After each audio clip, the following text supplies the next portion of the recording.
Welcome to Sethu Chitra kitchen. Deepavali special Mysore pak நான் செஞ்சுருக்கேன். அது எப்படின்றத பார்ப்போம். ரொம்ப சூப்பராக அட்டகாசமாக இருக்கும். டேஸ்ட் பிரமாதமாகவும் இருக்கு. அதே சமயத்தில் ரொம்ப ரொம்ப ஈஸி. இது ஸ்ட்ரக்சரை நான் உடச்சி காட்டுறேன் பாருங்க. நல்லா சாஃப்ட் அண்ட் ஸ்மூத்தாக இருக்கு. அது எப்படின்னு பார்ப்போம். வீடியோவை ஸ்கிப் பண்ணாமல் பாருங்க. அப்போதான் இதோட அளவுகள்லாம் உங்களுக்கு தெரியும். நான் ஒரு கப்பு கடலை மாவு எடுத்திருக்கேன். இது வீட்லயே அரைச்ச கடலை மாவு தான். கடையில வாங்கிலாம் நீங்க யூஸ் பண்ணாதீங்க. அதுல அரிசி மாவு எல்லாம் கலந்துருப்பாங்க. வீட்டுல கடலை பருப்பை அரைச்சி அதுல ஸ்வீட் பண்ணுங்க. 2.5 டேபிள் ஸ்பூன் மைதா எடுத்திருக்கேன். இதை வந்து ஜலிச்சிடணும். அந்த கட்டிகள்லாம் வராம ஜலிச்சிடுங்க. ஃபர்ஸ்ட் என்னுடைய வீடியோவை பார்க்குறவங்க சப்ஸ்கிரைப் பண்ணலைன்னா சப்ஸ்கிரைப் பண்ணுங்க. ஆல் என்ற ஆப்ஷனை தொடுங்க. அப்போதான் நான் போற ஒரு வீடியோவுடைய நோட்டிஃபிகேஷன் உங்களுக்கு காட்டும். இப்போ 2 கப்பு சர்க்கரை எடுத்திருக்கேன். 1 கப்பு கடலை மாவு எடுத்தேன்னா அதுக்கு 2 கப்பு சர்க்கரை. இந்த சர்க்கரை மூழ்கிற அளவுக்கு தண்ணி விட்டா போதும். இது முதல்ல நல்லா கரைச்சிக்கணும். சர்க்கரை வந்து இந்த தண்ணியில நல்லா கரைச்சிட்டு அதுக்கப்புறம் தான் அடுப்புல வைக்கணும். நான் அடுப்புல வைக்கல. இப்ப என்ன பண்ணோம், 1 கப்பு எண்ணெய் அதெல்லாம் சேர்த்துக்கோங்க. அதாவது நான் 3/4 கப்பே போதும் இருந்தது. மீதி 1.25 கப் அதாவது எண்ணெய அதை தான் யூஸ் பண்ணணும். இப்போ 3/4 கப்பு எண்ணெய அந்த மாவுல விட்டு நல்லா கரைச்சிட்டேன். கட்டிகள் இல்லாம நல்லா ஸ்மூத்தா நல்லா கரைச்சி எடுத்துக்கிட்டேன் பஜ்ஜி மாவு பதத்துக்கு. இப்போ வந்து இதுல நெய்யும் நான் சேர்த்துருக்கிறேன். 1/4 கப்பு நெய், 1 கப்பு எண்ணெய், அதாவது 2 கப்பு மெஷர்மெண்ட் எடுத்துக்கணும். அதுல 3/4 கப்பு நான் மாவுல ஊத்திட்டேன். 1.25 கப்புல 1 கப்பு எண்ணெய், 1/4 கப்பு நான் வந்து நெய் எடுத்திருக்கேன். இப்பதான் நான் அந்த சர்க்கரை பாகை வந்து நான் அடுப்புல வைக்கிறேன். இது வந்து கம்பி பதம் வரணும்லாம் அவசியம் கிடையாது. இந்த கையில அப்படி தொட்டு பார்த்தா ஒட்டணும். அந்த பிசுக்கு பதம் சொல்லுவாங்க இல்லையா, அந்த பதம் வந்தாலுமே போதும். இப்ப நான் பால் விட்டு இருக்கேன். ஏன்னா சர்க்கரையில நிறைய அழுக்கெல்லாம் இருக்கும். அந்த அழுக்கெல்லாம் எடுக்கிறதுக்காக தான் நான் இப்போ இதுல பால் விட்டுருக்கேன். அது பாருங்க, அழுக்கெல்லாம் அப்படியே திரண்டு வந்துட்டு பாருங்க. இப்போ அதாவது காப்பி வடிகட்டி, டீ வடிகட்டியில தான் நான் எல்லாத்தையும் நான் எடுத்துட்டேன். அழுக்குகள்லாம் நான் எடுத்துட்டேன். இப்போ வந்து அந்த பிசுக்கு பதம் வந்துடுது.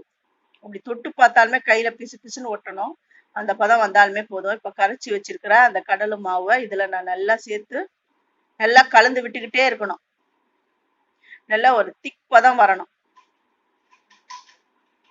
அந்த பதம் வரும்பொழுது அதுக்கப்புறம் தான் எண்ணெயை நம்ம சேர்த்துக்கணும்.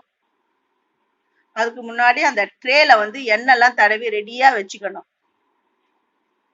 ஏன்னா மைசூர் பாக் திரண்டு வரும்போது அப்பெல்லாம் தேய்ச்சின்லாம் இருக்கக்கூடாது. அது ஃபர்ஸ்டே நம்ம வந்து அந்த ட்ரேல எண்ணெய நல்லா பூசி வச்சிடணும். திக் பதம் வந்துடுது, பபுள்ஸ் எல்லாம் வந்துடுது. இப்பதான் 1 by 1 கொஞ்சம் எண்ணெயை நான் ஆட் பண்ணிக்கிட்டே இருக்கிறேன். அந்த எண்ணெய் கொஞ்சம் செக் பண்ண உடனே மறுபடியும் ஒரு கரண்டி அந்த மாதிரி விடணும். அந்த மாதிரி விட்டுக்கிட்டே வாங்க. நல்லா அந்த கடாயில ஒட்டாத பதம் வரணும். அது வரையும் நம்ம வந்து அந்த பதம் எப்படி வரணும் அப்படின்றதையும் நான் சொல்றேன் பாருங்க. கொஞ்சம் கொஞ்சமா ஒரு கரண்டியா விட்டுக்கிட்டே வரேன். இதே மாதிரியே எல்லா எண்ணெய்களும் நான் அந்த பதம் வர வரைய விடுறேன். நல்லா கெட்டியா ஆகி வருது. நல்லா மைசூர் பாக் திரண்டு வந்துட்டு இருக்கு. இன்னும் கொஞ்ச நேரம் அடுப்புல இருக்கணும். இது ரொம்ப ரொம்ப ஈஸி. இது பாருங்க, அல்வா மாதிரி வருது பாருங்க. இப்ப கொஞ்சோண்டு மஞ்சள் பொடி நான் சேர்க்கிறேன். பாருங்க, மஞ்சள் பொடி சேர்த்துட்டு கலந்து விடுறேன். நீங்க கலர் பொடி அதெல்லாம் சேர்க்காதீங்க. அதெல்லாம் ஹெல்த்துக்கு நல்லது இல்லை. ஆனா மைசூர் பாக் கலரா வேணும் அப்படிங்கிறவங்க மஞ்சள் பொடி சேர்த்துக்கோங்க. இப்ப திரண்டு வந்துடுது. அந்த ட்ரேல இப்ப சேர்க்கிறேன். நல்லா பாருங்க, பபுள்ஸ் எல்லாம் நல்லா அப்படி பொங்கி அப்படி வருது பாருங்க. நுர கட்டி மேல வருது. அதுதான் கரெக்டான வந்து கன்சிஸ்டன்சி. இது இந்த மாதிரி அந்த மாதிரி நல்லா ஹைட்டா இருக்கிற ஒரு பாத்திரத்துல இருந்தா அதுல கூட போட்டுக்கோங்க.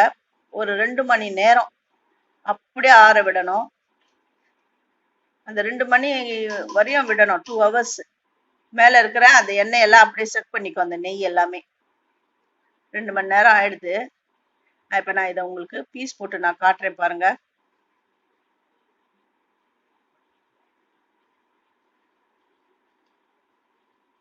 இந்த பாக்ஸ நான் நல்லா கவிழ்த்து காட்டுறேன். இந்த ஓரங்கள்லாம் நல்லா தட்டி விட்டீங்கன்னா அது உள்ள இருக்கிற மைசூர் பாக் தன்னால அப்படியே கீழே விழுந்துடும். நான் உங்களுக்கு எடுத்து காட்டுறேன். நல்லா கடையில எல்லாம் நல்லா அழகா பீஸ் போடுவாங்க.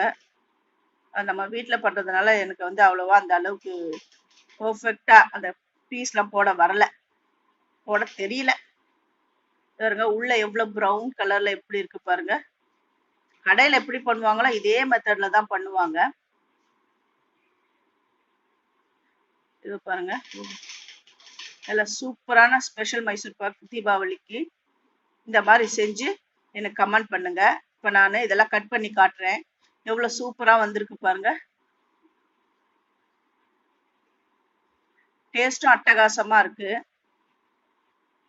நல்லா சாஃப்டாவும் இருக்கு. ரொம்ப ஈஸியா பண்ணிடலாம். இது அவ்வளோ கஷ்டமே கிடையாது. தேங்க்யூ.